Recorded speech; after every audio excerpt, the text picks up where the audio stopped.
मैं जब प्रेग्नेंट हुई तो मेरी सास ने मुझे अपना एक दुपट्टा दिया और कहा, इसे पहन लो और पूरे 9 महीने तक पहने रहना। इसे कभी भी मत निकालना, फिर देखना कमाल। जब मैंने उनका दिया हुआ दुपट्टा पहना तो मेरे पैरों तले ज़मीन खिसक गई, क्योंकि वह दुपट्टा तो मेरा नाम नीलम है। मेरी शादी को 3 साल हो गए, लेकिन मेरे कोई संतान नहीं है। मैं भगवान से हर दम बस यही प्रार्थना करती थी कि मुझे सिर्फ एक औलाद दे दे, ताकि मैं उसके सहारे ज़िंदगी गुजार सकूं। मेरी सास बहुत ही सख्त स्वभाव की औरत थी। जब मेरी शादी हुई तो मैं इस घर में आई तो पहले ही दिन से मुझे उनके रंग पता चल गए थे। पहले दिन से मेरे सास मुझसे अपनी हर बात मनवाती, मगर मैं नहीं मानती तो मेरे पति को भड़का देती। मैं बहुत परेशान रहने लगी। जब शादी के 3 साल बाद भी मुझे बच्चा नहीं हुआ तो मेरी सास मुझे ताने देने लगी। वो रोज़ ही मुझे कोई ना कोई ताना मार देती, मुझे बात बोल देती, जिससे मेरा दिल टूट जाता। मैं जब वह उस ज़्यादा दुखी रहने लगी थी, इसलिए मैंने थोड़े दिन मायके रहकर आने का सोचा। जब मैं मायके आई तो माँ को मैंने अपनी सारी परेशानियों के बारे में बताया। मेरी माँ मुझे एक बाबा के पास लेकर गई और उनका मेरी परेशानी के बारे में बताया। इस पर उन बाबा जी ने कहा कि जब आपकी सास आपसे कुछ बोले और आपसे झगड़ा करे तब आप मौन व्रत रखना और अपने मुंह से एक शब्द भी मत निकालना। ऐसा करने से लड़ाई खुद ब खुद ख़त्म हो जाएगी। मम्मी के पास कुछ दिन रहने के बाद मैं वापस अपने ससुराल आ गई और हमेशा की तरह अपने काम में व्यस्त रहने लगी। मुझे समझ आ गया था कि सासू माँ और मेरे बीच लड़ाई हम दोनों की आपस में एक दूसरे को गलत बोलने की बढ़ती थी। अगर मैं चुप रहूं तो सास माँ बात को खुद ही चुप हो जाएगी। ऐसा करने से कुछ ही दिनों में घर का माहौल शांत और सुकून वाला हो गया, लेकिन फिर उसके बाद उन पर वारिस का भूत सवार हो गया। मुझे तो बस मेरे ख़ानदान का वारिस चाहिए, जो करना है करो, पर मुझे वारिस चाहिए। अब वह मुझे ताने मारने लगी कि तुम बांझ हो, या तो ला दो, या औलाद ला दो, या फिर मेरे बेटे को तलाक। उन्होंने कहा कि अगर जल्दी खुशखबरी नहीं सुनाई तो अपने बेटे को दूसरी शादी करवा दूंगी। इस तरह की बातें मुझे सुनाने लगी। मैं बस खामोशी से अपने आंसू पी लेती। मैं पूरी तरह से परेशान हो गई थी। मेरे पति भी मेरा साथ नहीं देते थे, लेकिन कुछ दिनों बाद भगवान की मुझ पर मेहरबानी हुई और मुझे पता चला कि मैं प्रेग्नेंट हूँ।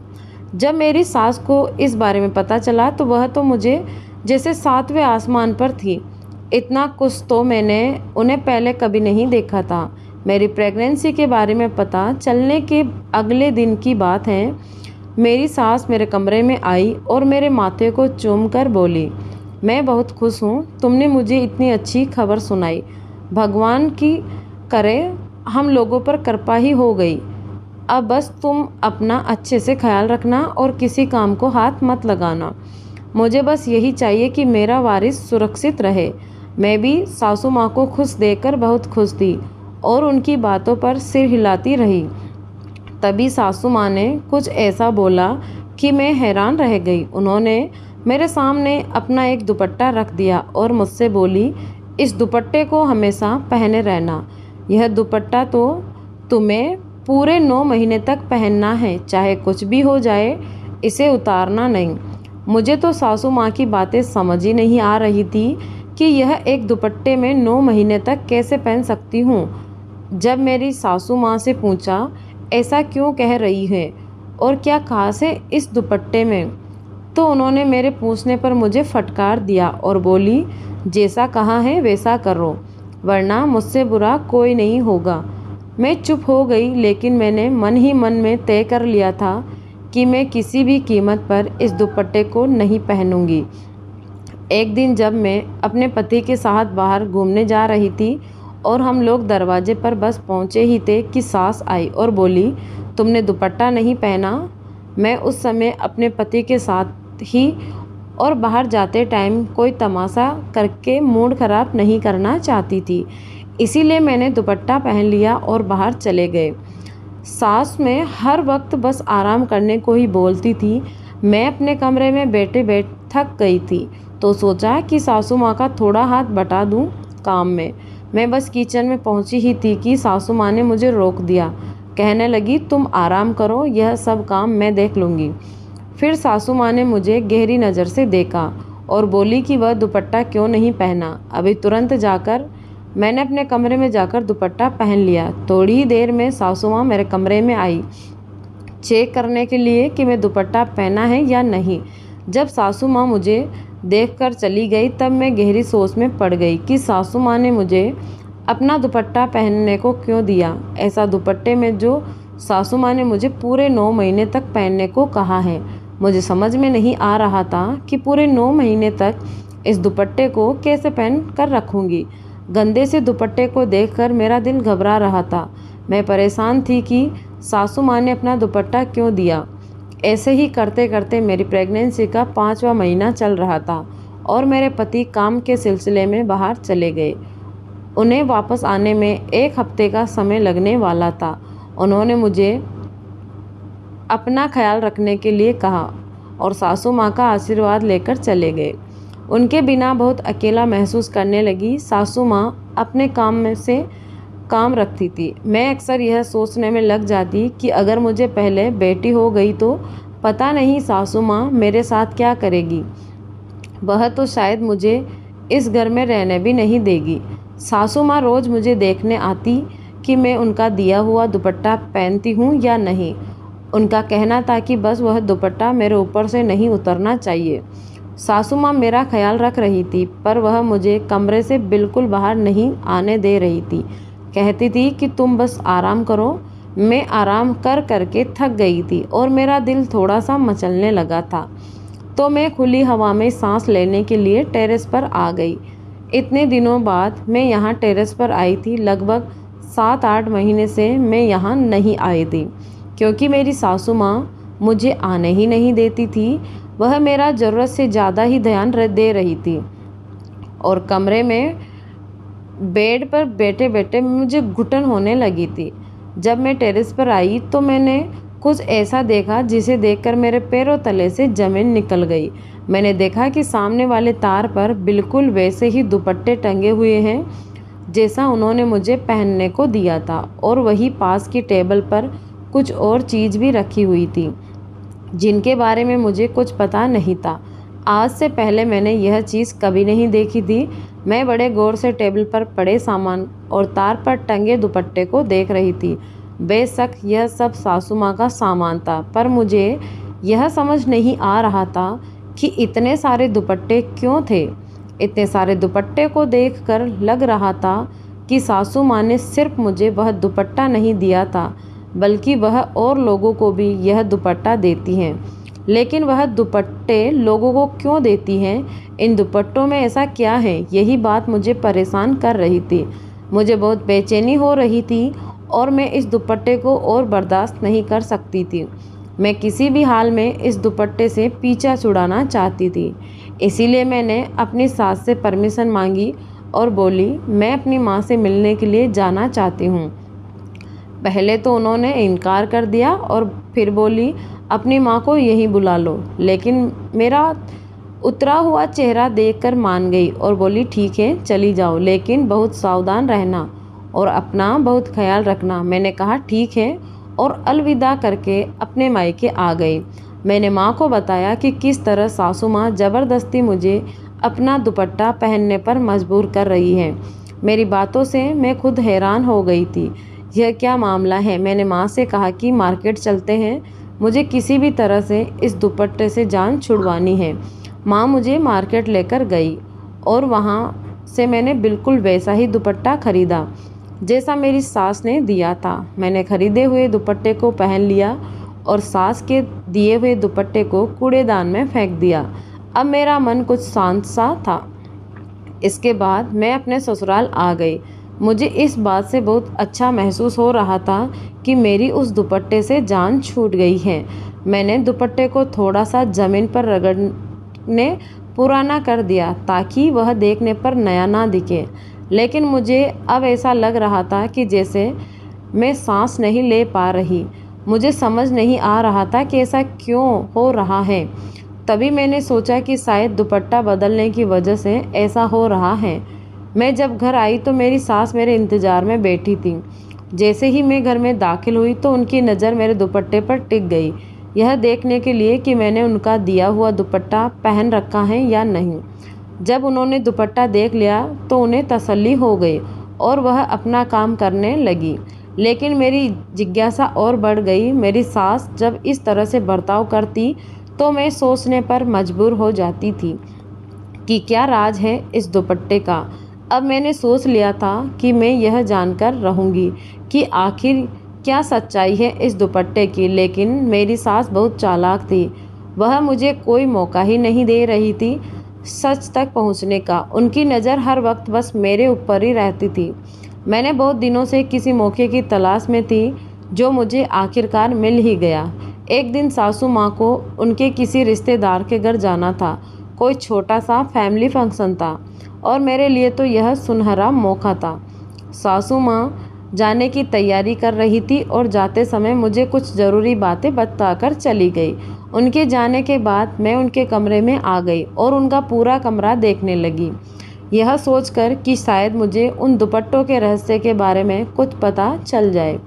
मैंने इधर से उधर सब कुछ देख लिया पर कुछ नहीं मिला। तभी मेरी नज़र अलमारी के ऊपर रखी धूल भरी किताबों पर पड़ी। उन किताबों को देखकर मैं हैरान थी क्योंकि मेरी सास तो अनपढ़ थी, तो यह किताबें कौन पढ़ता है, यह बात तो मेरे ऊपर से जा रही थी। मैंने अलमारी के ऊपर से किताबें नीचे उतारी तो देखने में काफ़ी पुरानी लग रही थी। जैसे ही मैंने एक किताब खोली तो मेरी आंखें फटी की फटी रह गई। मैं ध्यान से एक एक पन्ना पलट कर देखने लगी। उस किताब में कुछ पुरानी तस्वीरें थी जिसमें एक आदमी एक बच्चे को लेकर खड़ा था। लेकिन एक बात इस किताब में अजीब थी, हर तस्वीर के पीछे दुपट्टा बना हुआ था जैसे किसी खास मकसद के लिए बनाए गए हो। मैंने सासू माँ के आने से पहले सारा सामान रख दिया और सारा कमरा समेटा और बाहर आ गई। मेरा दिल बहुत घबरा रहा था, जैसे कहीं कुछ गलत है जिससे मैं अनजान हूँ। सासू माँ का पूरा कमरा देखने के बाद भी मैं अभी तक उन दुपट्टों का राज नहीं जान पाई थी।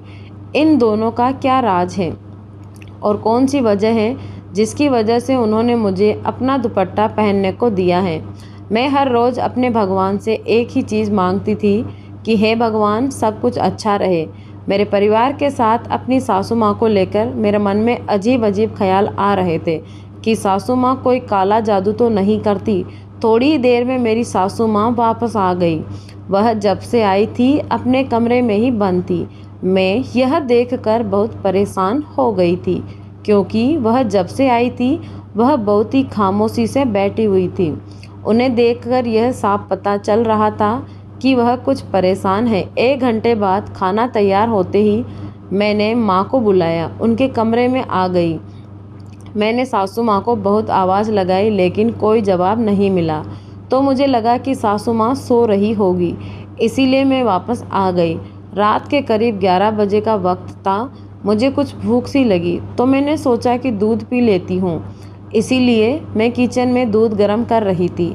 तभी मैंने देखा कि सासू माँ कंबल ओढ़े, चेहरा ढक के धीरे धीरे कदम उठाते हुए कहीं जा रही थी।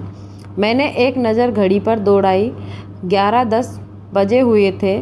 मैं उन्हें इस तरह देखकर बहुत हैरान थी कि सासू माँ रात को इस वक्त कहाँ जा रही हैं। जब से सासू माँ आई थी वह अपने कमरे से बाहर ही नहीं निकली थी।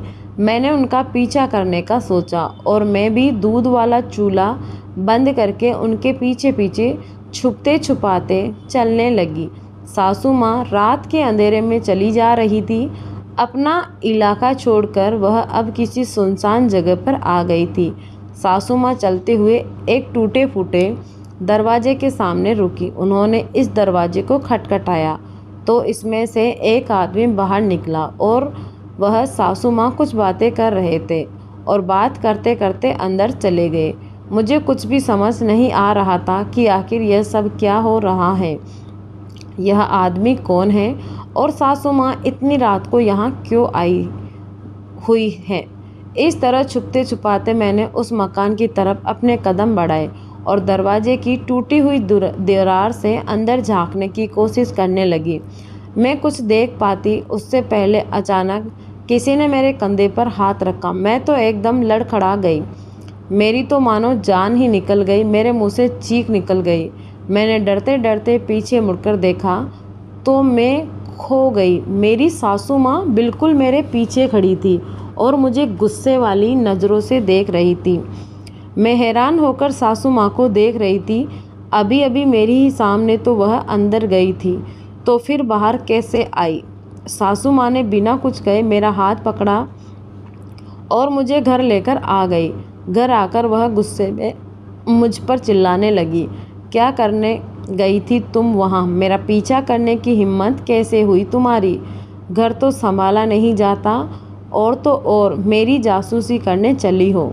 सासू माँ की बातें सुनकर मुझे बहुत डर लग रहा था। मुझे लग रहा था कि अब सासू माँ मुझे जिंदा नहीं छोड़ेगी। मैं उनसे माफ़ी मांगने लगी। उन्होंने मेरी बातों का कोई जवाब नहीं दिया और अपने कमरे में जाकर दरवाज़ा अंदर से बंद कर लिया। मैं बहुत रोई क्योंकि मेरे पति कल आने वाले थे। मुझे बस यही डर सताए जा रहा था कि सासू माँ इस बार पता नहीं क्या क्या मेरे खिलाफ पट्टी पढ़ाएगी। मैं अपने कमरे में आकर बैठी और अपनी माँ को फ़ोन लगा दिया। मैंने माँ को सारी बात बताई। माँ मेरी बात सुनकर खुद भी बहुत हैरान हुई कि मेरी सास आखिर चाहती क्या है। मैंने मन से कोई तरीका पूछा मेरी माँ ने जिससे मेरी सासू माँ का मूड अच्छा हो सके। तो मेरी माँ ने मुझसे कहा कि अपनी सास के लिए अच्छा और उनकी पसंद का खाना बना दो। क्या पता अपनी पसंद का खाना खाकर उनका मन भी अच्छा हो जाए। फिर मैंने ऐसा ही किया। मैंने सारा खाना अपनी सास की पसंद का बनाया और अपनी सास के कमरे का दरवाज़ा खटखटाया। उन्होंने जब दरवाज़ा खोला तो वह अभी भी नाराज़ थी और मुझे गुस्से वाले अंदाज से बोली, क्या है, क्या चाहिए तुम्हें? कम से कम अब सुकून से आराम तो करने दो। मुझे मेरे लिए गुस्सा उनकी आंखों में क्या उनकी बातों में भी साफ झलक रहा था। इसीलिए मैंने माँ का हाथ पकड़ा और बोली, माँ जी मैं आपके लिए आपकी पसंद का खाना बनाया है, आइए ना साथ में खाना खाते हैं। माँ ने मुझे घूर कर देखा जैसे कुछ बताना चाहती हो। मैंने सासू माँ का हाथ थामा और उनको लेकर टेबल पर आ गई।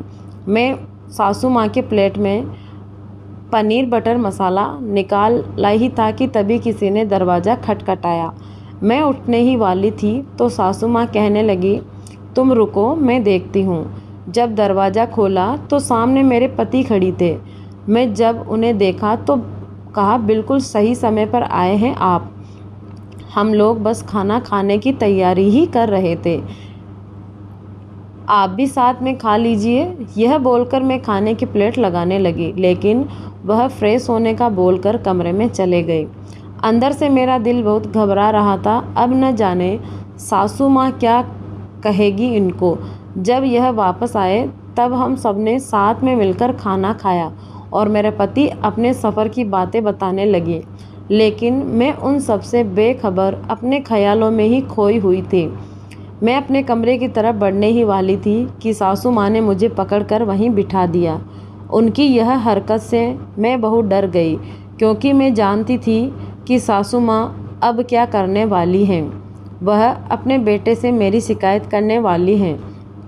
मैंने सासू माँ को इशारे में सॉरी बोला और मिन्नतें करने लगी कि प्लीज़ मेरे पति को कुछ ना बताइए।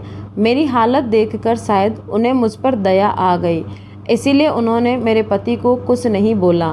मैंने भगवान का धन्यवाद कहा और अपने कमरे में आ गई। मैं सोने के लिए लेटी थी तो मेरे दिमाग में सारी बातें घूमने लगी। कल जो हुआ था वह बिल्कुल भी ठीक नहीं हुआ था। सासू माँ रात के अंधेरे में वहाँ क्यों गई थी? वह किस तरह छुपते छुपाते हुए किसी से मिलने गई थी?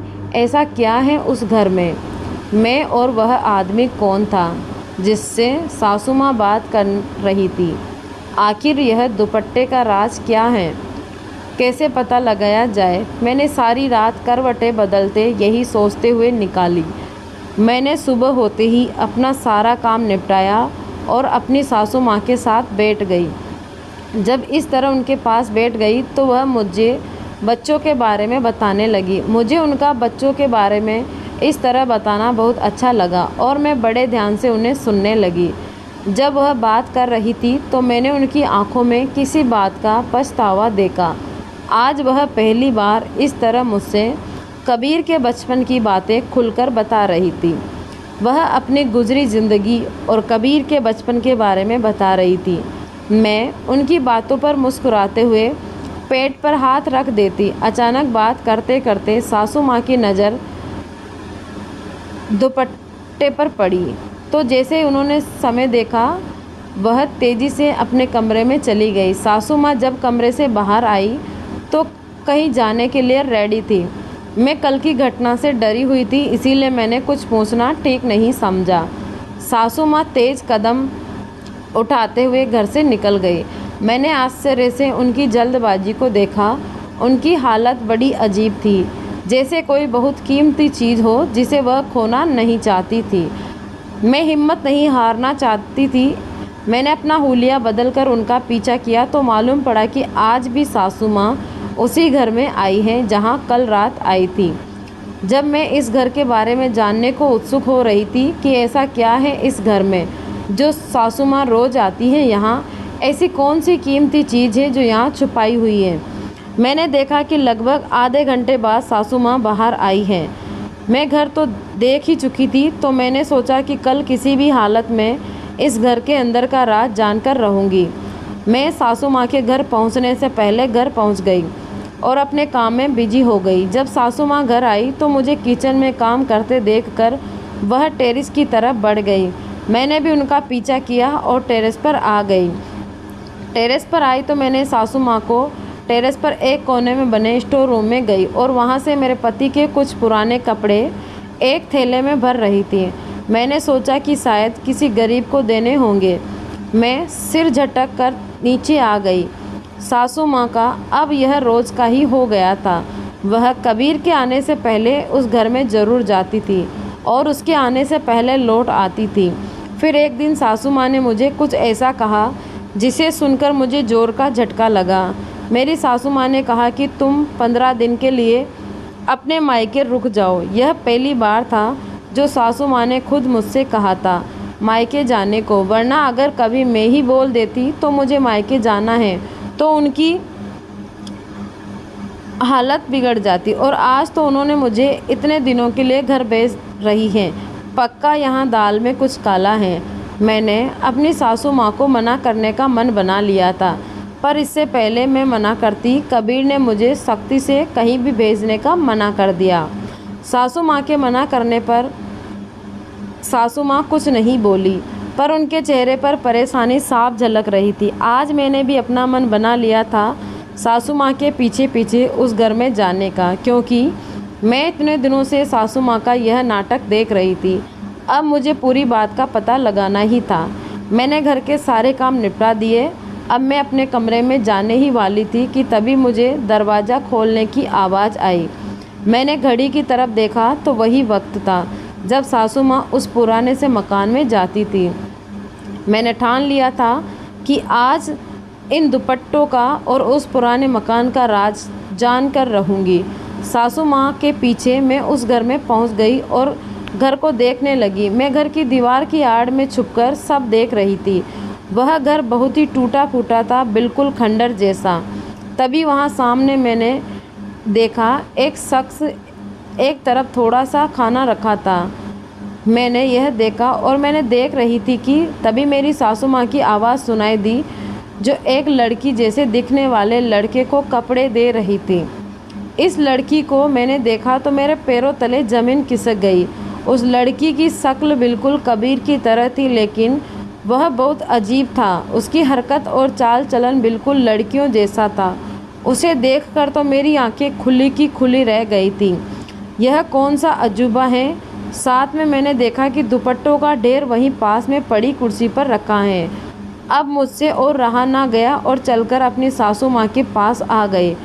अब और आँख मिचोली नहीं खेलना था। मुझे सारे सवालों के जवाब सासू माँ से अभी चाहिए थे।